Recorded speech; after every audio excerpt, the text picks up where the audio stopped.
शराब घोटाले मामले में तिहाड़ जेल में बंद अरविंद केजरीवाल को सुप्रीम कोर्ट से अंतरिम जमानत मिल गई है।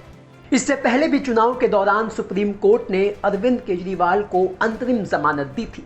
यानी अरविंद केजरीवाल को सुप्रीम कोर्ट से एक नहीं बल्कि 2 बार बेल मिल चुकी है। और केजरीवाल को 2 बार बेल दिलाने वाले वकील का नाम है अभिषेक मनु सिंघवी, जिनका नाम बीते कई महीनों से आप ज्यादातर सुन भी रहे होंगे। ना सिर्फ अरविंद केजरीवाल के मामले की वजह से बल्कि अलग अलग वजहों से भी। और उसकी सबसे बड़ी वजह है सिंघवी की डिमांड का बढ़ना और खासकर मुश्किल में फंसे विपक्षी नेताओं की पहली पसंद सिंघवी बन गए हैं। वो कैसे, चलिए ये आपको हम बताते हैं। दरअसल अरविंद केजरीवाल का केस लड़ रहे अभिषेक मनु सिंघवी ने सुप्रीम कोर्ट से केजरीवाल को पीएमएलए जैसे सख्त कानून में बेल दिलवाई, जिसमें बेल मिलना लगभग नामुमकिन सा होता है। वो भी एक नहीं बल्कि 2 बार दिलवाई।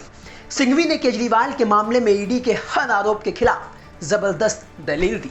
उन्होंने सुप्रीम कोर्ट के सामने अरविंद केजरीवाल की गिरफ्तारी की टाइमिंग का जिक्र किया और कहा कि केजरीवाल को आचार संहिता लागू होने के 5 दिन बाद ही ईडी ने हिरासत में ले लिया, जिसके बाद सुप्रीम कोर्ट ने केजरीवाल को पहली बार चुनाव में प्रचार करने के लिए बेल दे दी।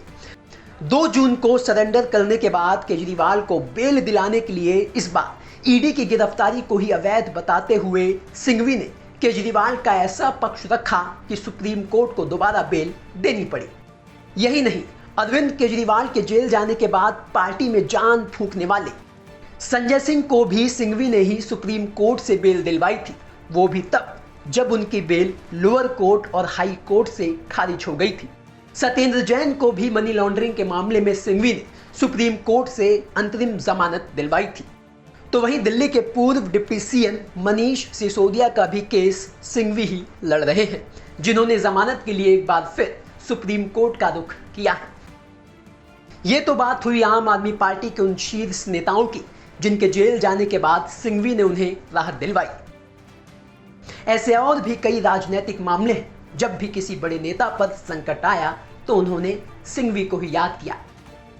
मसलन सिंघवी सुनंदा पुष्कर डेथ केस में कांग्रेस के बड़े नेता शशि थरूर का भी केस लड़ चुके हैं, जिसमें आत्महत्या के लिए उकसाने सहित अन्य आरोपों के खिलाफ उन्हें राहत दिलवा चुके हैं।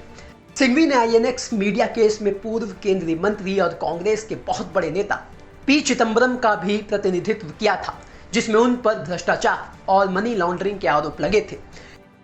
सिंघवी सुप्रीम कोर्ट में न सिर्फ पश्चिम बंगाल सरकार का प्रतिनिधित्व कर चुके हैं, बल्कि कोयला तस्करी मामले में शामिल होने के आरोपों के खिलाफ अभिषेक बनर्जी जैसे बड़े विपक्षी नेता सहित टीएमसी के नेताओं का भी बचाव कर चुके हैं।